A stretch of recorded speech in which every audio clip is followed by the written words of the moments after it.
World News in 5. Right now. News and developments making headlines around the world in 5 minutes. World News in 5. Here on Radyo Pilipinas World Service.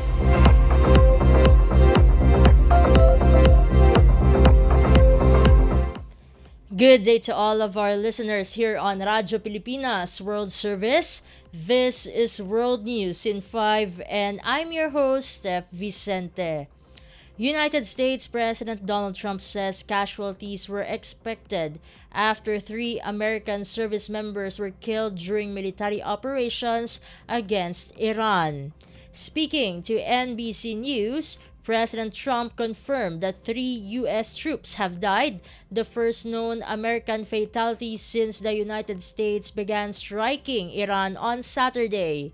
The U.S. military also reported that 5 other service members were seriously wounded, while several others suffered minor injuries and are expected to return to duty.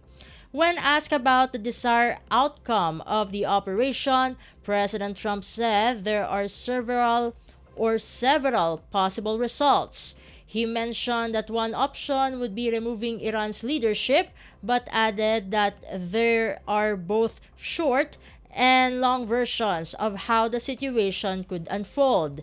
Trump also said Iranian officials have expressed interest in continuing talks with the United States. However, he did not say whether the U.S. would pause its strikes, adding that it would depend on whether Iran can meet American demands.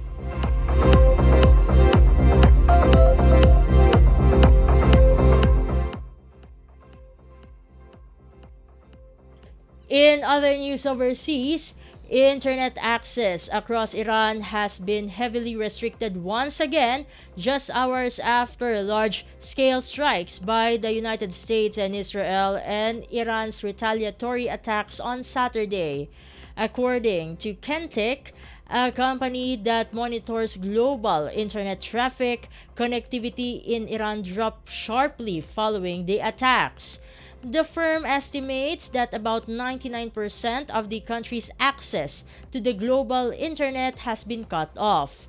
The BBC reports Doug Madory, director of internet analysis at Kentic, said internet traffic fell twice on Saturday morning, leaving only minimal international connections in place. On social media, only a small number of accounts, mostly those belonging to Iranian officials and other trusted individuals, appear to remain active. Reports say domestic websites and internal messaging platforms are still accessible, suggesting that Iran's internal networks may still be functioning despite the near-total international shutdown. Iran has imposed similar internet blackouts before, including during unrest in January 2026. While some users have managed to connect to the outside world using VPNs, only a very small amount of international access remains available. And finally, tensions are rising near the Strait of Hormuz after at least 3 ships were reportedly attacked as Iran continues launching strikes across the Middle East in response to ongoing attacks by the United States and Israel. According to BBC News, the UK Maritime Trade Operations Center confirmed 2 vessels were hit while an unknown projectile exploded very close to a 3rd ship. Iran's Islamic Revolutionary Guard Corps claims 3 British and American tankers were struck by missiles and are now burning, although the UK and US have not confirmed this. Iran has warned ships not to pass through the Strait of Hormuz, a vital waterway that carries about 20% of the world's oil and gas supply. As a result, international shipping has nearly come to a halt at the entrance of the strait. At least 150 oil tankers are now anchored in nearby Gulf waters, waiting for the situation to stabilize.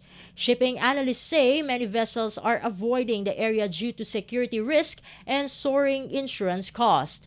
Experts warn, meanwhile, that if the strait remains effectively closed for an extended period, global oil prices could surge even higher.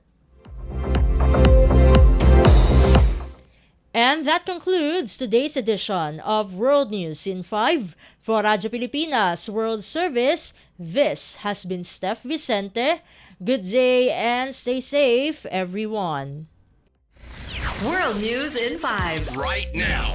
News and developments making headlines around the world in 5 minutes. World News in 5. Here on Radyo Pilipinas World Service.